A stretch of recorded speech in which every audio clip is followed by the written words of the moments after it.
amados, abre comigo a sua Bíblia em Neemias, capítulo de número 13.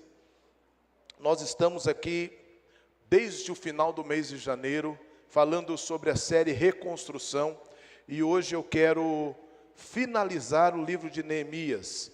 Certo é que a semana passada nós fomos até o capítulo de número 9, mas eu quero pegar o capítulo 10, 11, 12, 13 hoje e trazer um apanhado. Por quê, pastor?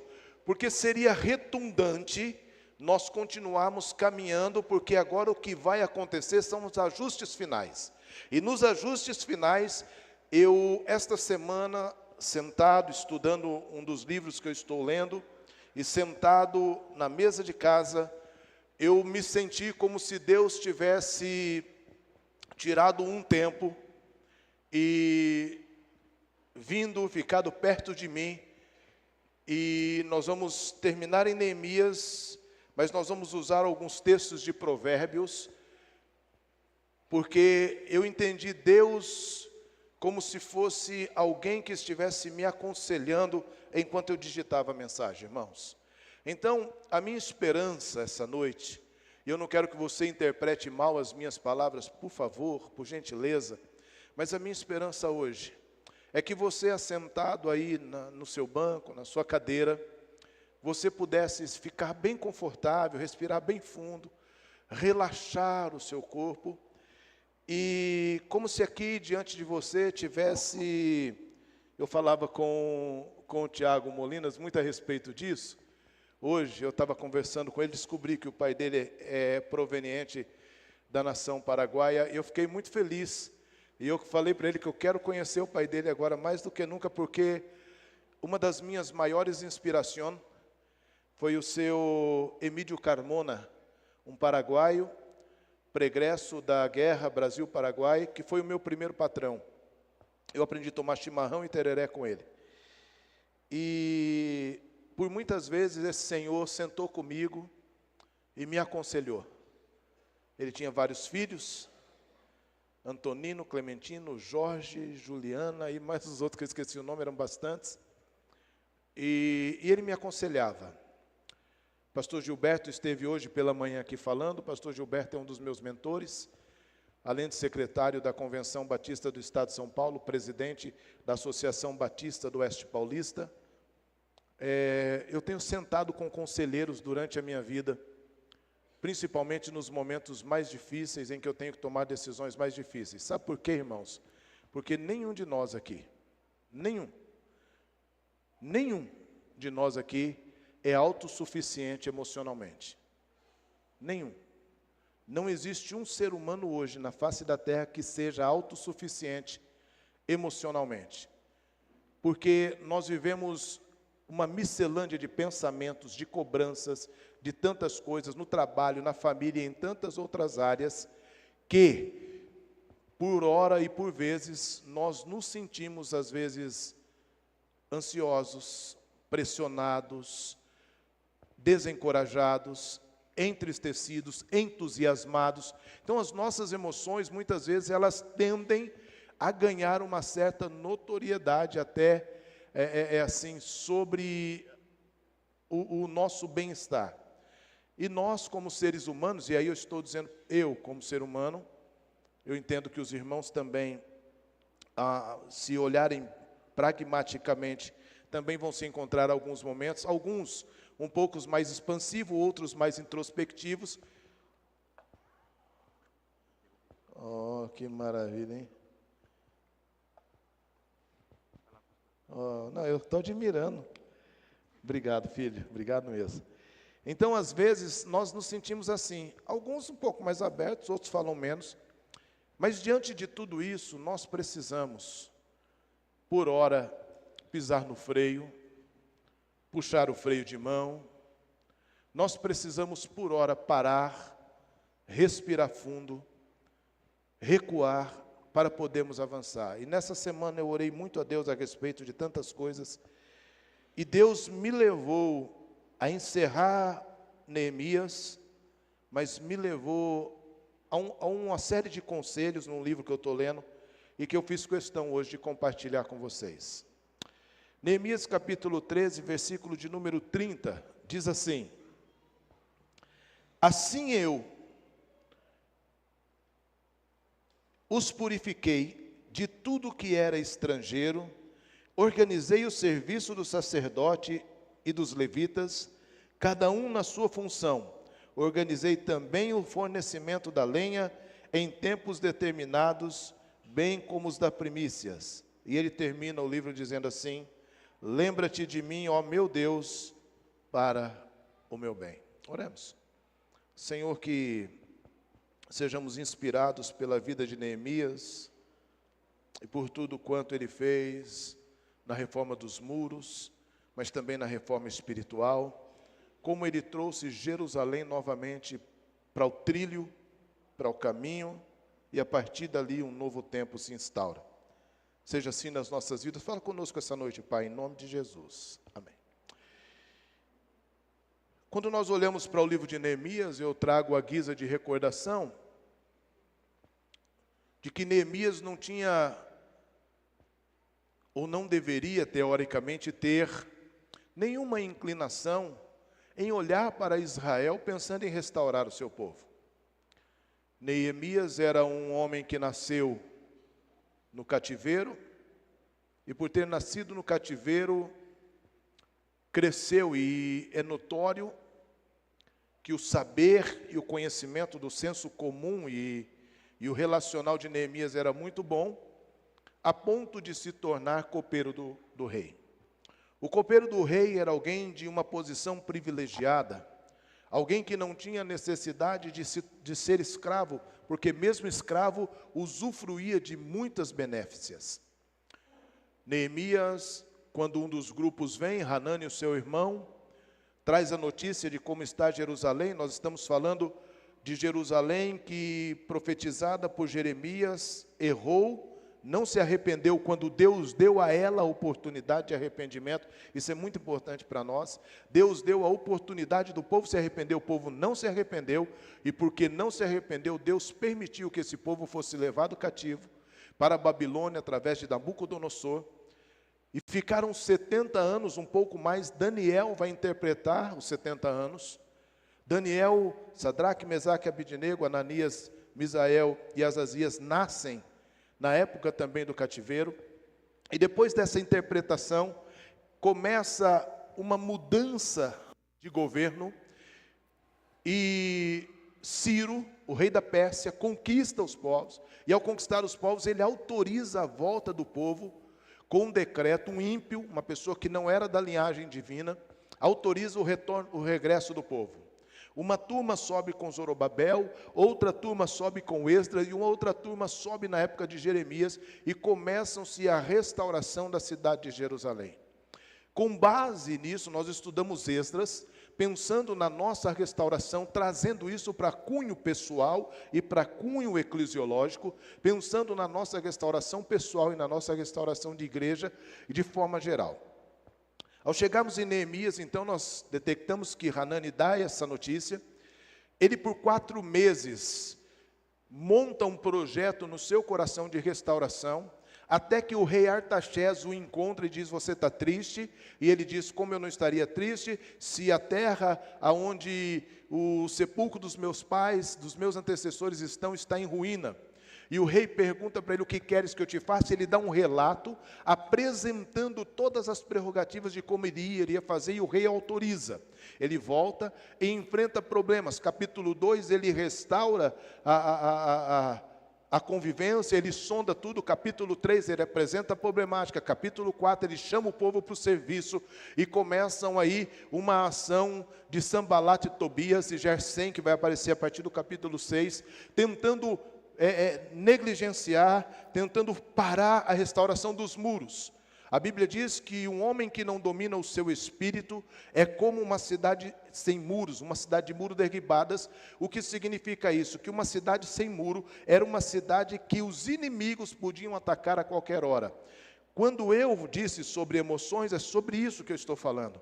Vezes ou por hora, nós muitas desses momentos, perdemos o equilíbrio emocional por várias circunstâncias de fora, e que nós baixamos a guarda, e o inimigo se aproveita disso para preparar as suas armadilhas. Por isso é importante que nesse processo nós também reconstruamos a nossa identidade em Cristo. E quem esteve aqui hoje de manhã recebeu um banquete sobre a nossa identidade em Cristo, ministrado pelo pastor Gilberto. Então, olhando para isso, capítulo 5 vem os problemas internos, porque a guerra interna a gente até sabe às vezes, mas quando a guerra é interna, quando aquele que é usado pelo inimigo, a circunstância é próxima, é muito mais difícil. Mas ele continua a sua batalha, e domingo passado nós falamos sobre a leitura da lei e o arrependimento no coração do povo. Quando a lei foi lida, o povo entendeu que precisava se arrepender. E quando o povo entendeu que precisava se arrepender, o capítulo 9 vai falar sobre oração e confissão. O capítulo 9 é o povo de cara no chão, de cara no pó, orando e confessando a Deus os seus pecados e pedindo uma restauração. Capítulo 10, quando se ora, quando se pede perdão, Deus se levanta através dos levitas e de Esdras e Neemias como governador e faz um pacto de fidelidade com esse povo. Ao fazer um pacto de fidelidade com esse povo, o capítulo 11, Neemias convoca pessoas a retornarem para morar em Jerusalém. Por que morar em Jerusalém? Porque a cidade não estava habitada, eram poucas as pessoas, mas precisávamos agora que pessoas viessem morar, e que esse grande grupo de pessoas que viessem morar em Jerusalém por dois motivos. Primeiro, vocês já viram casa abandonada? Casa abandonada deteriora. E o que é que está acontecendo? As pessoas vêm justamente para cuidar, porque agora nós temos sacerdotes, agora nós temos levitas, e o templo foi restaurado e as coisas estão acontecendo. O capítulo 12, existe a dedicação do muro. Os sacerdotes e levitas começam a se organizar. Neemias organiza coros, e o capítulo 12 é uma grande festa, uma grande celebração da consagração dos muros em definitivo, e o capítulo 13 são as reformas finais e os conselhos finais de Neemias, depois que ele voltou até Artaxerxes e voltou para governar. Então, a partir daqui, nós começamos a pensar hoje. Observando tudo que foi ministrado até aqui, queridos, eu quero terminar, como eu disse, transmitindo, e eu quero pedir permissão a vocês, para que esse sermão não seja expositivo, mas seja um sermão temático, fazendo uma ligação de Neemias com Salomão em Provérbios. Os irmãos conhecem Salomão. Salomão escreve 3 livros. O primeiro livro que Salomão nos escreve, embora a ordem bíblica esteja diferente, mas nós entendemos cronologicamente assim. O primeiro livro de Salomão, ele escreve na flor da sua idade, Cantares. Cantares tem ali, inclusive para os homens, quando a mulher faz aniversário, elogios maravilhosos. Você pode comprar um buquê de rosas e mandar um elogio. Ó, gazela minha, você cavalga como... São elogios maravilhosos. Mas eu prego algumas mensagens em Cantares que são chaves de Deus. Mas ele envelhece um pouco. Quando ele envelhece, ele escreve Provérbios, aonde Provérbios começa nos dizendo que o que Salomão escreve foi baseado em conselhos que ele recebeu do seu pai, e serve para nós como conselhos. E por fim, ele escreve Eclesiastes dizendo que de vaidade tudo é vaidade, e a gente precisa ler Eclesiastes muito sólido daquilo que realmente somos. Porque se a gente lê Eclesiastes meio assim, sem saber realmente da nossa posição, a gente termina Eclesiastes dizendo assim, a vida não serve para nada mesmo. A vida é um sopro, é isso. Irmãos, e esse é o objetivo. É a gente entender que tudo que é terreno, que toda disputa, toda briga, toda confusão, tudo aquilo que a gente luta aqui, toda vaidade, etc, aqui, vale nada não. Porque Deus quer que a gente seja, embora tenhamos uma vida digna, vivamos do nosso salário e tudo, mas Deus espera de nós uma simplicidade como foi a de Jesus quando andou na terra. Olhando então para Provérbios, eu fiquei vendo em Neemias e extrair de Provérbios alguns conselhos que eu gostaria de dar para você, se você pode receber esses conselhos essa noite, de um velho pastor, quase em fim de carreira, mas que já viveu muita coisa, que antes de ser pastor viveu muita coisa, que antes de estar no altar da igreja, andou pelas estradas boiadeiras do Mato Grosso do Sul, trabalhou nas carvoarias, viveu pelas roças, conviveu com um tipo de pessoas que vocês não conseguem imaginar, viu muita coisa, e que, perto de completar 25 anos no ministério, também já viu muita coisa na igreja, já viu muita coisa entre os crentes que se chamam de irmãos, já viu muita decepção, já viu muita alegria, e já viu muita coisa. Então, olhando para o que Neemias viveu, e olhando para Provérbios, eu gostaria de pensar em 7 conselhos com você essa noite. Gostaria que o Kleber fosse projetando os Provérbios. Provérbios 20, versículo 4. A Bíblia nos dá um conselho, e eu vejo que Neemias fez isso. Provérbios 20 diz assim: o preguiçoso não ara as terras porque é inverno. Por isso, no tempo da colheita, procura e não encontra nada. Primeiro conselho, se eu posso lhe dar, olhando para Neemias, é: defina o seu objetivo. Precisamos ter alvos nítidos na nossa vida. Nós precisamos ter objetivos claros, para que nós possamos ter resultados sólidos. Quem observa o vento não semeia. Às vezes nós ficamos olhando tanto para as dificuldades e para os problemas, que nós nos esquecemos que existem muita coisa boa naquilo que a gente só está olhando o caos. Nas 24 horas do nosso dia, nós somos tolhidos pelas maravilhas de um Deus que nos deu a partir do momento que acordamos o ar que respiramos. Max Lucado escreve em um dos seus livros que porque estamos buscando o grande milagre do cadeirante se levantar, do surdo voltar a ouvir ou do cego voltar a enxergar, nós nos esquecemos que andamos, enxergamos e ouvimos todos os dias. A beleza de um milagre está nas asas coloridas de uma borboleta. O problema é que nós contamos um milagre somente quando nós nos deparamos com aquilo que é desafiador, somente com aquilo que é caos. E de fato é um milagre quando Deus nos dá livramento ali. E glória ao Senhor por isso. Mas a grande dificuldade, o desafio que eu quero trazer para você é que você e eu não teremos, como igreja, na empresa que trabalhamos, como família ou como pessoa, resultados positivos na reconstrução, seja de um caráter, de uma história, em qualquer área da nossa vida, financeira, conjugal, espiritual, material, ou em qualquer área da vida, se eu não tiver um objetivo definido.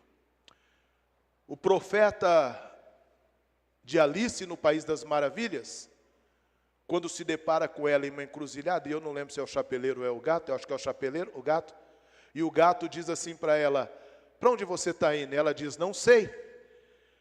E ele libera para ela a seguinte frase: para quem não sabe para onde está indo, qualquer caminho serve. Um ser humano, quando ele chega em um estágio de que ele já não sabe mais para onde vai ou o que fazer, ele é um ser humano intratável. Não existe psicólogo, não existe psiquiatra, não existe psicotrópico que se tomem, não existe pastor, não existe oração, não existe campanha que possa dar um norte para alguém que desistiu de seguir o seu padrão de vida.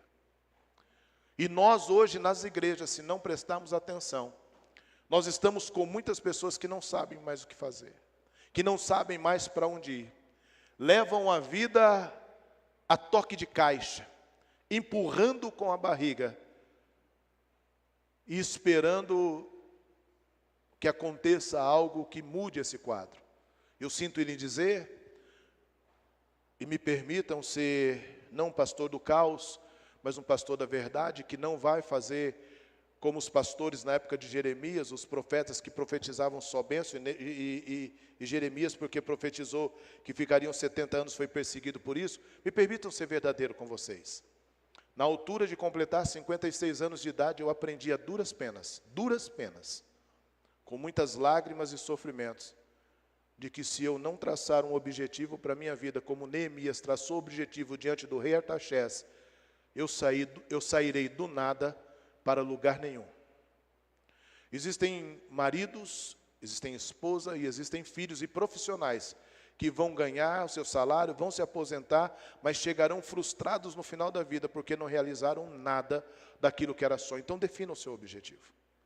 Aqui o provérbio diz que o preguiçoso não ara a terra, porque um dos grandes problemas que nós enfrentamos se chama procrastinação. Nós somos a geração que mais procrastina, porque nós ficamos esperando a grande oportunidade, nós ficamos esperando o grande momento, nós ficamos esperando a hora certa, e nós advogamos, na hora certa Deus vai fazer, quando na verdade Deus está esperando que nós tomamos nas nossas mãos a rédea das nossas vidas e digamos assim, eu preciso fazer para que então o mar se abra e Deus me abençoe. O primeiro conselho é: defina os seus objetivos. Defina o que você realmente quer. E antes de definir o que você quer, defina o que você não quer. Eu não quero mais isso para a minha vida, então eu não andarei mais aqui, não falarei mais assim, não agirei mais assim, então eu quero isso na minha vida. Sente-se com pessoas mais velhas. Busque conselhos, é um dos itens que eu vou lhe dar. Segunda coisa que eu gostaria que você entendesse, Provérbios 14, versículo 8. Em Provérbios 14, versículo 8 diz assim: a sabedoria do prudente é entender o seu próprio caminho, mas a insensatez dos tolos é enganadora. Estabeleça uma estratégia. Quando você define o que você quer, o que você deseja, o recomeço, a reconstrução daquilo que você quer, tenha uma estratégia estabelecida. Neemias ficou 4 meses, a Bíblia diz que ele chorou e jejuou, e orou aqueles 4 meses, mas quando o rei Artaxerxes falou com ele, e Artaxerxes pergunta para ele: o que é que eu te faço? Ele diz: eu quero que você faça isso, me dê isso, carta para isso, e como alguém me falou aqui, que é super interessante, entende que o passaporte que nos dá a legalidade para entrar em outros países, nasce baseado nessa autorização de Artaxerxes, para que Jeremias volte para a reconstrução dos muros. Neemias tinha a estratégia pronta. Tem muita gente que diz: eu quero isso, quero passar num concurso. E a pergunta é: quanto tempo você está orando e quanto tempo você está estudando por dia? Se você estiver orando mais do que estudando, eu sinto lhe dizer, está errado. Pastor, mas não precisa orar. Precisa e deve, mas você precisa estudar. Eu era pequeno e nós colecionávamos gibi, que muitos nem sabem o que é, da Mônica. E de vários outros. Eu gostava mais dos super-heróis, mas tinha os da Mônica. Mas tem no final do gibi da Mônica, quem teve gibi da Mônica sabe do que eu vou falar, tinha uma tirinha, o Instagram, o TikTok, é tudo inveja do gibi da Mônica, porque tinha tirinha com 3 lá. E naquela tirinha de 3 tinha uma lá que o Cascão põe o joelho no chão e começa a orar a Deus, porque ele ia fazer uma prova para Deus dar nota na prova dele. E aí vem a mão de Deus assim, e entrega para ele um livro e diz: vai estudar. Queridos irmãos, muitos de nós, me desculpe, eu não quero lhe ser ofensivo, de verdade. Não é assim, pastor, não é não. Eu quero chamar você hoje para pensar um pouco. Muitos de nós queremos melhorar na vida profissional. Muitos. Eu quero melhorar na vida ministerial, estou fazendo mais uma pós-graduação para isso. Muitos de nós querem um crescimento na vida profissional para poder ter uma melhora na vida financeira. Agora, a pergunta é: o que eu estou fazendo para isso? 2 coisas são extremamente importantes. Primeiro, me preparar academicamente, na minha área. Independente do lugar que você trabalha, qual seja a sua profissão, sempre terá uma oportunidade de estudo para crescimento. E segundo, ser um excelente funcionário. Não é ser bom, não. É ser excelente funcionário. Completamente destoante daquilo que são os funcionários que estão ao seu lado. Eu falei domingo passado sobre os corredores que podem levar uma pessoa a ser mandada embora, da murmuração, da reclamação, de não fazer o bom serviço. Tem uma coisa, irmãos, que eu gosto sempre de falar. Quando eu, no meu trabalho, eu faço aquilo que me é pedido, eu não fiz. Porque eu não posso passar por um lugar e ver uma coisa que está lá e dizer assim, isso aqui é do Rogério, não está chiando, está qualquer coisa, eu não vou mexer. Se eu sei que eu posso melhorar, se eu sei que eu posso pegar o lixo, não, mas eu sou gerente, como é que eu vou carregar o lixo para colocar fora? Queridos irmãos, são nesses detalhes que Deus vai nos honrar. Porque a Bíblia nos convida, lá em Colossenses, a servirmos aonde nós estamos como se nós estivéssemos fazendo a Deus. Independente do que você está fazendo, seu trabalho, faça como se você estivesse fazendo para Deus, porque é dele o vosso galardão. Nós precisamos ser a excelência onde estamos. E a Bíblia diz que nós precisamos ser excelentes também aonde? Na estratégia. Por quê? Porque a sabedoria do prudente é saber para onde ele está indo, é saber que ele vai fazer alguma coisa, mas a insensatez, ela é enganadora. Precisamos organizar as nossas ideias para que o entusiasmo, que significa Deus em nós, nos alcance e não roube de nós o êxito que nós queremos lograr na nossa vida.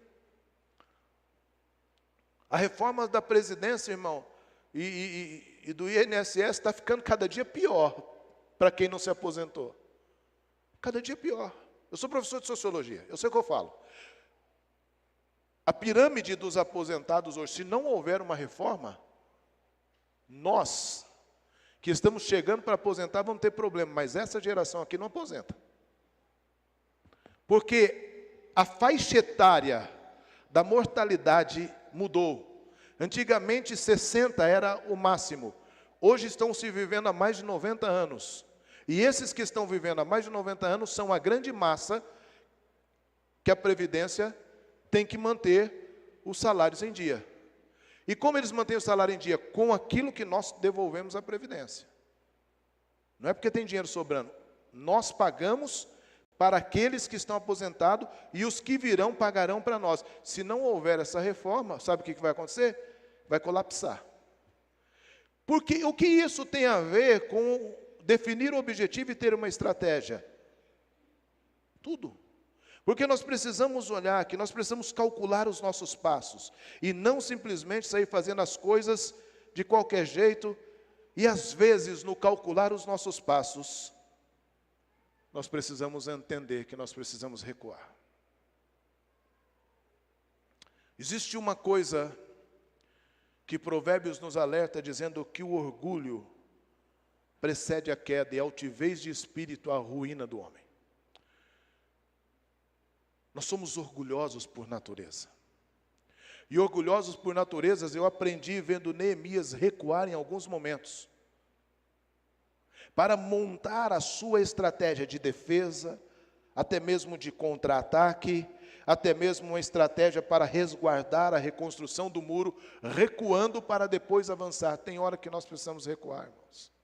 Duas coisas no recuo são muito importantes. Primeiro, nós precisamos entender que o recuo é uma estratégia divina para nos colocar no centro, para nos colocar no trilho, na linha novamente. Nós precisamos entender, queridos irmãos, que recuar não é covardia, que desistir de algumas coisas não é covardia. Às vezes é estratégia para você se manter estável emocionalmente, para manter a sua família estável emocionalmente, e às vezes ganhar até menos, mas tendo mais tempo em casa, com tantas outras coisas e mais tempo para você, para que você possa voltar a caminhar. Às vezes nós queremos tanto avançar, que nós não entendemos que se continuarmos avançando da maneira que estamos, podemos colapsar emocionalmente, podemos ter problemas financeiros e tantas outras coisas, então às vezes desistir. Nós não vivemos uma teologia coach que diz que a gente precisa avançar, você tem que conquistar. Não, irmão, para com isso. Isso é conversa furada. Tudo tem um tempo determinado por Deus debaixo da terra. E às vezes nós estamos à frente do tempo e a gente precisa recuar para que Deus trate conosco e nos faça experimentar no tempo dele aquilo que ele tem para nós. Amém? Muitas coisas só devem vir à tona depois que nós realizamos. Quando você tiver uma estratégia, eu quero te dar um conselho. Cuidado. Às vezes a gente fala demais.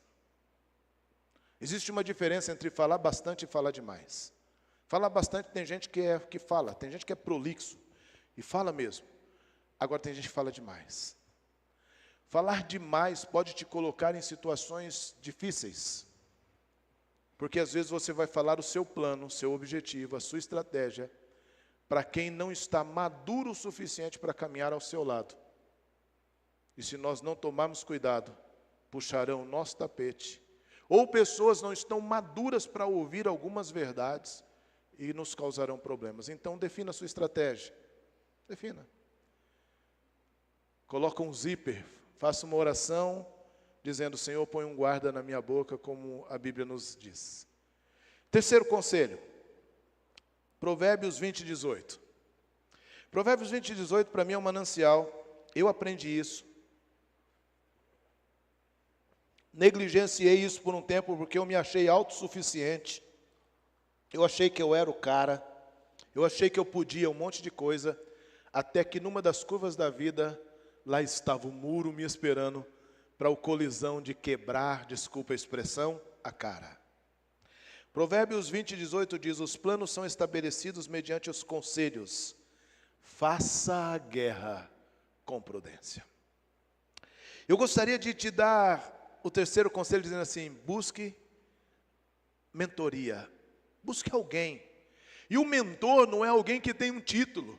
O mentor não é alguém que fez o curso de coach. O mentor não é alguém que vai te cobrar nada. Às vezes o mentor é um senhor analfabeto ou uma senhora analfabeta, uma pessoa muito simples que pode sentar com você e dizer assim, eu já passei por isso.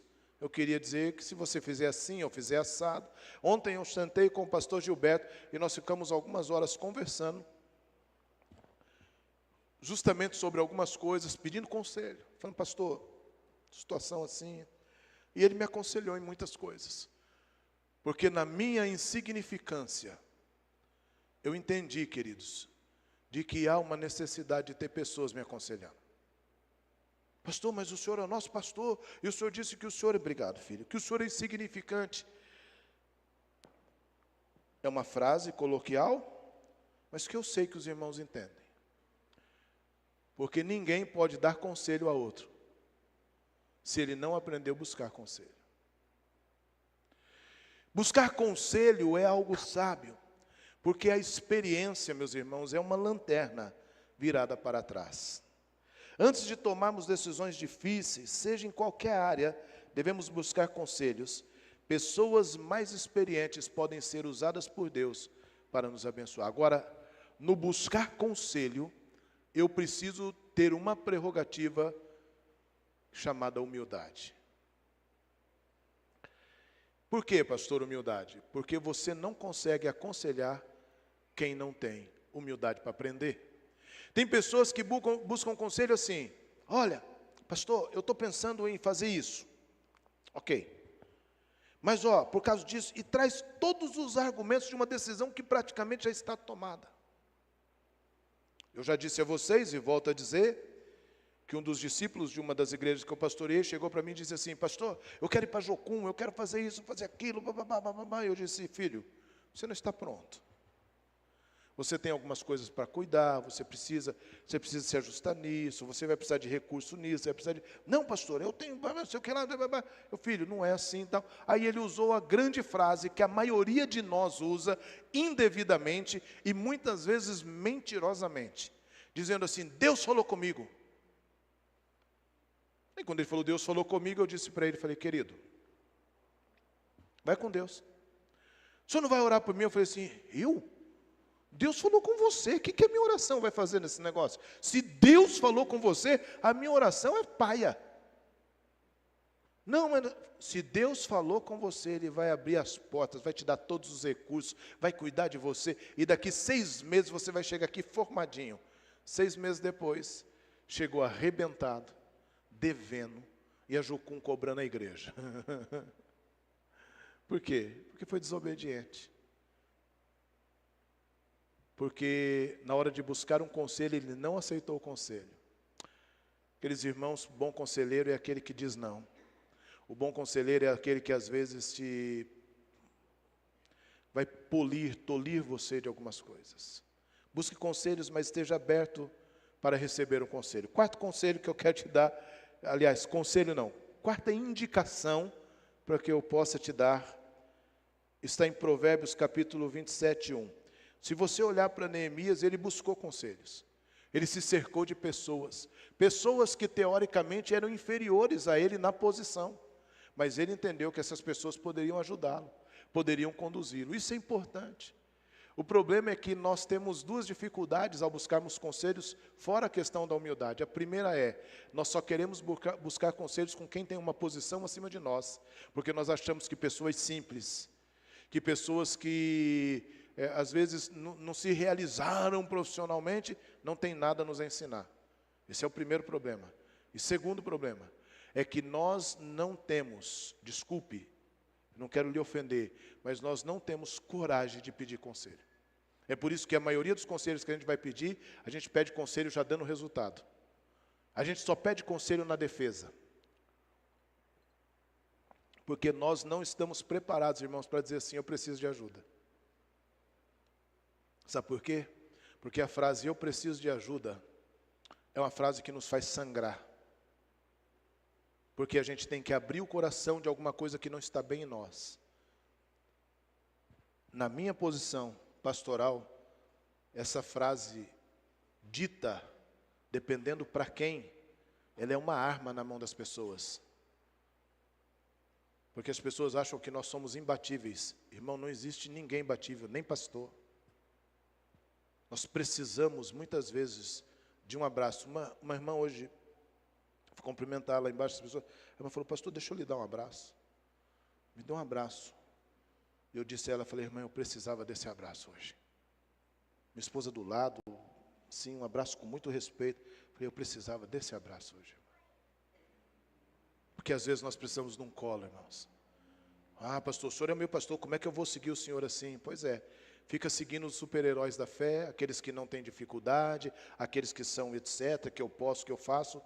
E aí você vai se deparar com alguém que está mentindo para você na maior cara dura.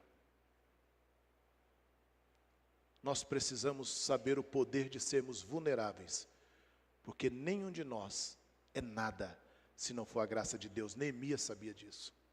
E por isso ele, além de buscar conselhos, Provérbios 27, 1 diz, não se gabe do dia de amanhã, porque não sabe o que ele trará à luz. Irmãos, em nome de Jesus, essa semana eu fui confrontado e orei por uma moça, lá na Espanha. Eu disse, Senhor, que essa moça possa ter pelo menos se encontrado com o Senhor. Ela sofreu há algum tempo atrás, talvez você tenha visto, uma violência sexual por várias pessoas, um estupro coletivo. E ela se jogou do 5º andar para morrer e não morreu. As consequências dessa queda trouxeram para elas dores crônicas, incessantes. E ela teve que começar a buscar em vários tribunais para poder fazer eutanásia. Aprovaram, até mesmo contra o desejo do pai, e ela sofreu eutanásia essa semana, uma moça nova, e faleceu. Eu orei por ela, quando eu vi a notícia de que seria, eu disse, Deus, dá a oportunidade dela se arrepender, porque eu imagino o sofrimento dessa mulher, da dor que essa menina devia estar sofrendo desde que ela foi abusada. Eu vou abrir um leque da minha vida para vocês. Aos 12 anos de idade eu fui molestado pelo meu líder religioso, na sacristia de uma igreja. E passaram-se um tempo, eu fui molestado pelo médico da cidade. Não só eu, como alguns outros meninos que tinham lá. Com 16 para 17 anos, eu comecei a ensaiar como eu ia matar o padre.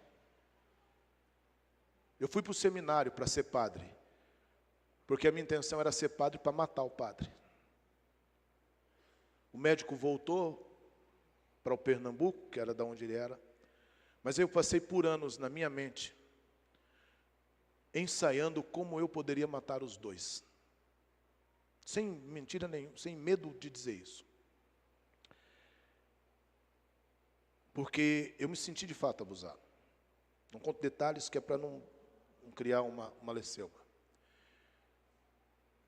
Eu encontrei cura em Deus, porque Deus teve grande misericórdia de mim. Mas eu trago marcas na minha vida, irmãos, de abusos psicológicos, pela minha condição financeira quando criança.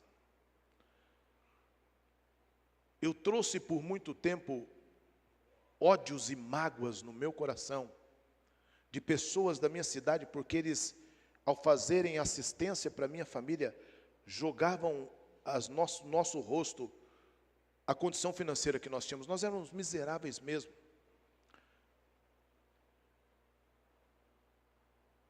E um dia eu precisei, já pastor, orar a Deus,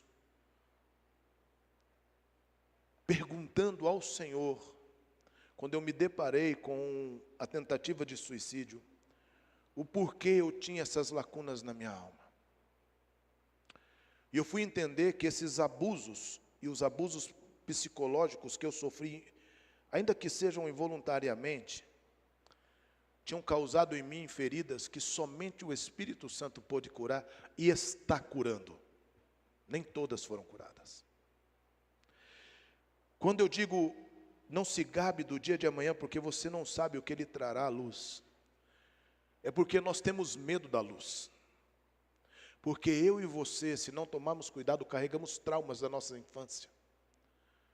Eu fico olhando para alguns irmãos aqui, quantos deixaram as suas casas para vir a São Paulo trabalhar, e o Nordeste e o Norte, e deixaram pessoas lá. Isso traz marcas nas nossas vidas.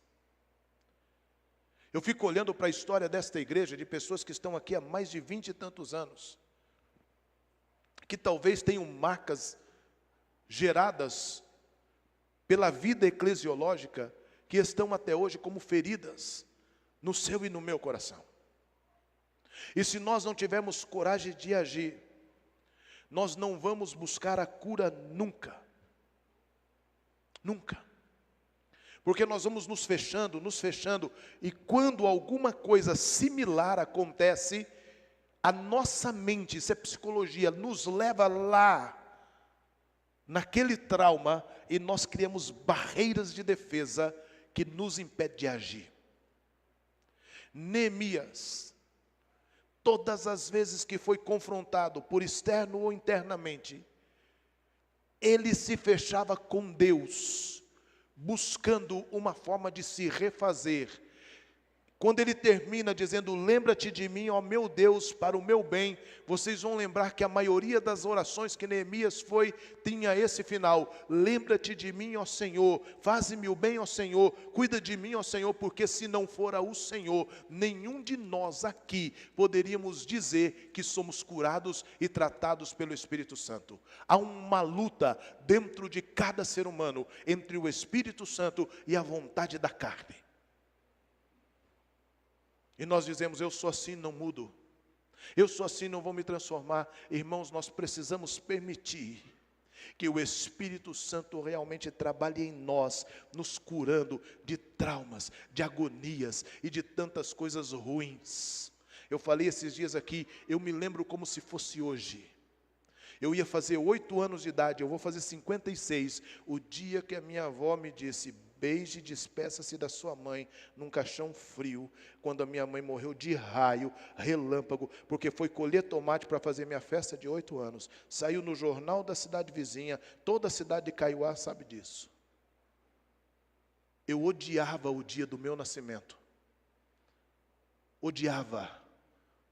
Vamos fazer uma festa surpresa para o pastor. Não façam. Minha esposa dizia, porque o pastor não gosta do aniversário, pastor não gosta do aniversário dele, porque eu me culpava, porque minha mãe tinha ido colher tomate e morreu de raio, relâmpago, caiu, matou. Um dia, num congresso realizado por nós, na primeira igreja que nós pastoreamos, fizeram uma festa surpresa e fizeram um teatro me imitando.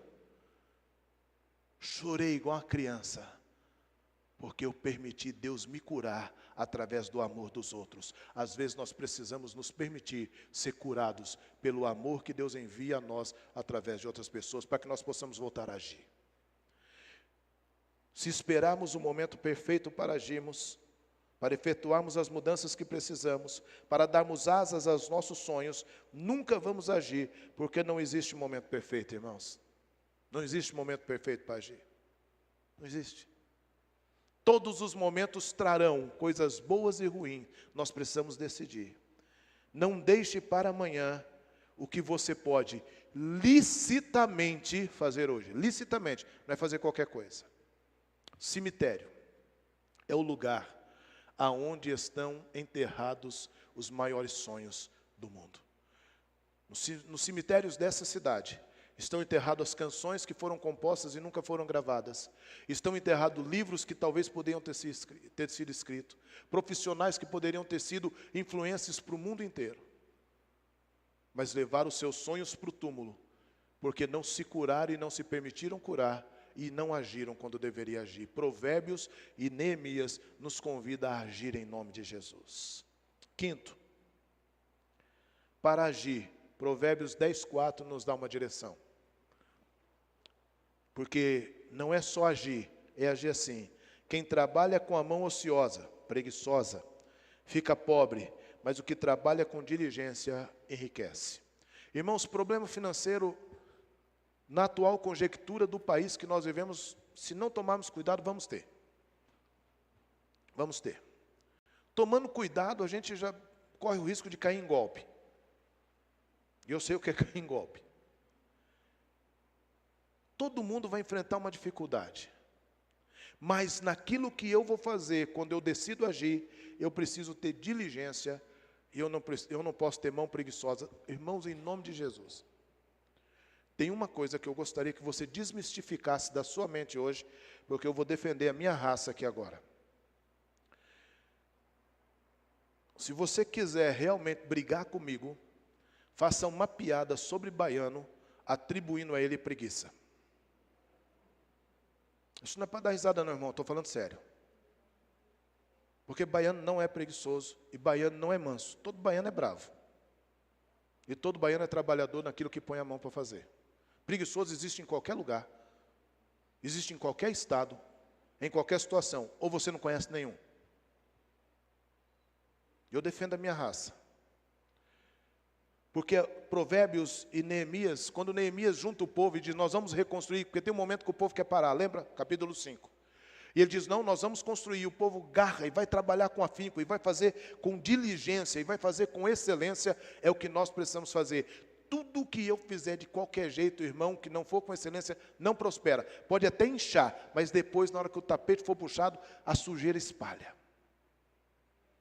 Irmãos, em nome de Jesus, eu nunca vi na Bíblia, na minha, talvez você possa me mostrar, e eu vou dizer, legal, Deus chamando alguém desocupado. Não vi.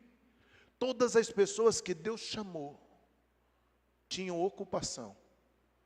Porque para servir a Deus com excelência precisa ter renúncia. Precisa renunciar a alguma coisa. Então eu preciso ser diligente. Não podemos ser pessoas de muitos começos. Muita gente começa e desiste muito fácil. Presta atenção, não me responda, não tenha nenhuma reação para você não se autocondenar. Mas quantos livros você começou e não terminou nos últimos anos?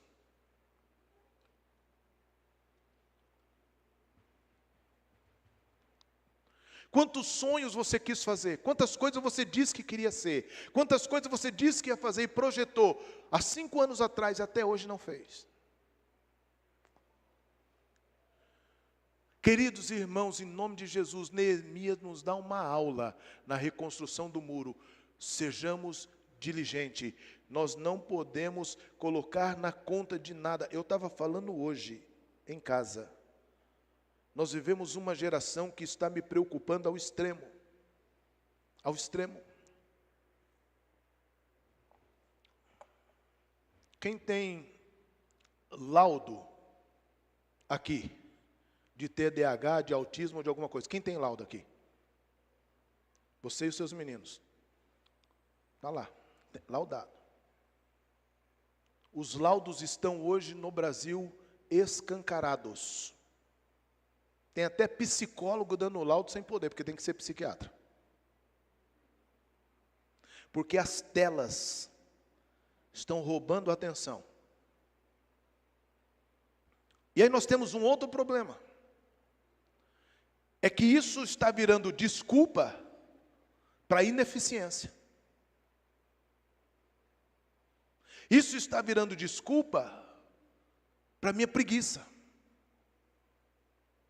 Eu me deparei com um adulto agora, há pouco tempo, lá em Avaré.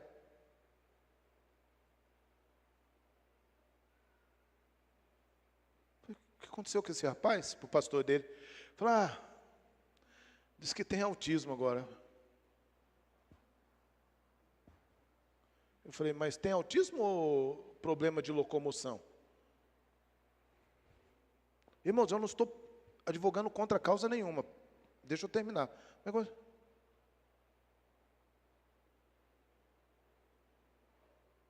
sei que ele estava doente. Porque ele entendeu que por causa de uma situação, chegou a uma conclusão, porque foi no amigo dele, psicólogo, que falou que talvez ele tinha pronto, ele já aderiu ao negócio. Irmãos, em nome de Jesus. Existem, de fato, uma dificuldade enorme. Existe, de fato, pessoas que precisam de remédio, precisam de tratamento, precisam de rotina, precisam de algumas coisas. Crises são terríveis. Viajar de avião, viajar de ônibus, em tantas outras coisas. Estar numa sala de aula, eu sou contra esse negócio de incluir, porque existem, eles às vezes eles não conseguem mesmo, é deles, o barulho, essas coisas. Eu já tive aluno assim, é difícil, eu sou contra. Eu acho que deveríamos ter um lugar de fato para eles, para que eles se sintam bem, para que a gente possa cuidar com excelência. Mas o problema é que isso atingiu, sabe o quê? Um grupo de pessoas agora de 25 a 50 anos. E tem um monte de gente dizendo, é porque eu tenho problema.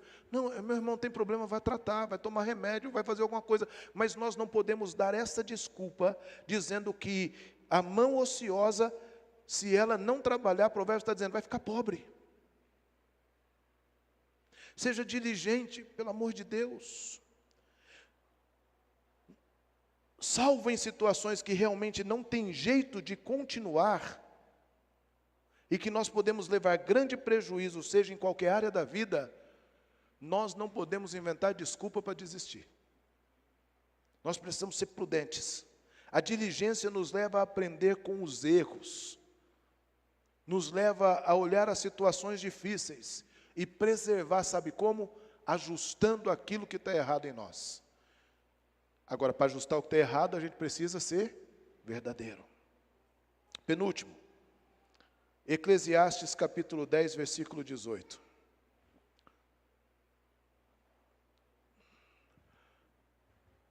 Essa aqui vai corroborar com a de cima. Irmãos, em nome de Jesus, eu não estou aqui atacando ninguém, nenhuma área da sociedade. Eu estou extraindo de Neemias, com provérbios e algumas coisas para nós. Conselhos para nós.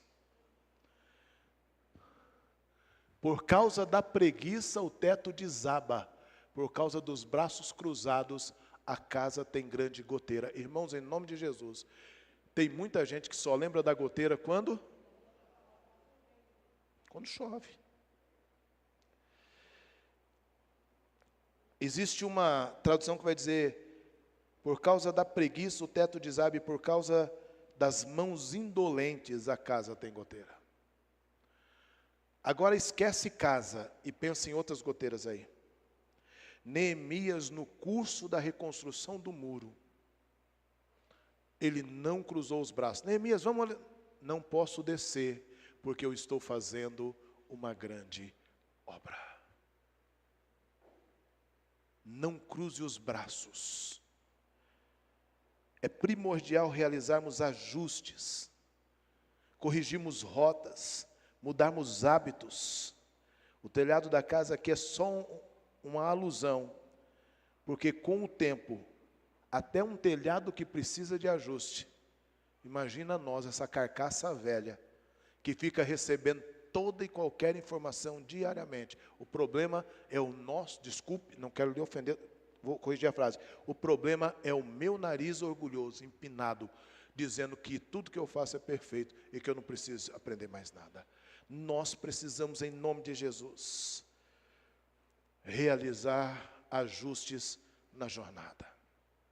E por último, Provérbios 16:3. Quando eu comecei a olhar para Neemias, nesses 7 pontos, poderia ficar aqui mais 1 hora, tem muito mais coisa para aprender. Mas hoje, irmãos, em nome de Jesus, de verdade, não me interprete mal as minhas palavras, mas eu quis de fato ser o pastor dessa igreja. Como? Sentando você nesse banco. E como, não quero usar a palavra pai espiritual, vou usar uma outra, e como alguém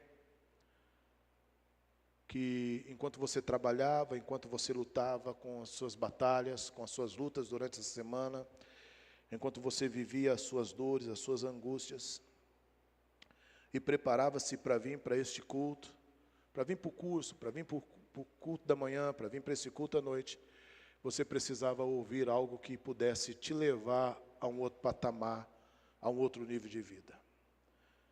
O último conselho é: consagre tudo que você for fazer a Deus. Entregue os seus caminhos ou as suas obras ao Senhor, e o que você tem planejado se realizará. Eu não sei quais são os planos do seu coração. Não é errado fazer plano. Não é errado ter sonhos. Não é errado querer agir. Não é errado. Mas é primordial que nós precisamos submeter os nossos planos a Deus. Provérbios 19:21 diz: há muitos planos no coração do homem, mas o propósito do Senhor é quem permanecerá. Quando eu entendo, irmãos, em nome de Jesus, que de fato eu estou servindo ao Senhor da Seara, ao Deus dos céus, ao Deus Todo-Poderoso, eu preciso entender que Jó diz assim: bem sei que nenhum dos seus ou teus planos serão frustrados. Ele não diz os meus planos, ele diz os teus planos. Qual é o grande desafio? É eu entender de que eu preciso anular os meus planos, ou pegar todos os meus sonhos e planos e dizer: Deus, aqui estão os meus planos e meus sonhos. Quais deles o Senhor quer realizar? E quais deles o Senhor quer realizar através de mim? Aonde o Senhor quer me usar, como nós ouvimos aqui ontem, como a Joyce falou? Aonde o Senhor deseja que eu seja um instrumento do Senhor? Agora, para ser um instrumento, o Maurício está aqui, e provavelmente a Cristal está voando. E está voando porque ela é comissária de bordo. E quem já teve a oportunidade de voar, sabe que toda vez lá na frente, qual é o recado que eles dão? Em caso de despressurização, cairão máscaras. E qual é a dica? Coloque a máscara no vizinho do lado. Não é essa a dica? Não. A dica é: coloque a máscara,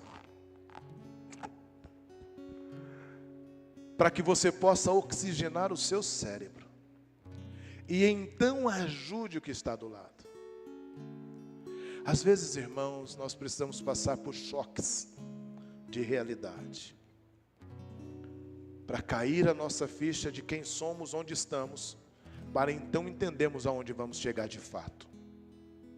Com Neemias aprendemos que a verdadeira vida cristã combina com oração fervorosa, planejamento estratégico, ação determinada para superar obstáculos, reconstruindo tanto estruturas físicas quanto espirituais, Ele ainda nos ensina sobre altruísmo, foco no propósito, resiliência contra oposições e a importância de confiar em Deus e, acima de tudo, levantar pessoas comuns para viver propósitos extraordinários.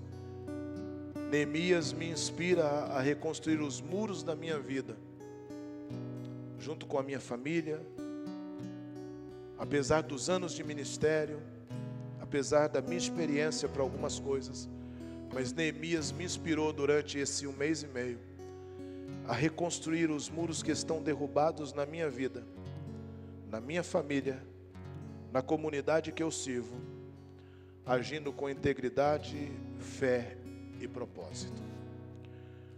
Nessa noite, como eu disse no início, a minha intenção não foi trazer uma mensagem cheia de conhecimento teológico, porque isso não vai fazer diferença na nossa vida. Conhecimento teológico é bom, nós precisamos para crescimento e para entendermos melhor a Escritura, mas o conhecimento prático é o que pode nos levar a um lugar em comum. Defina os seus objetivos, estabeleça uma estratégia.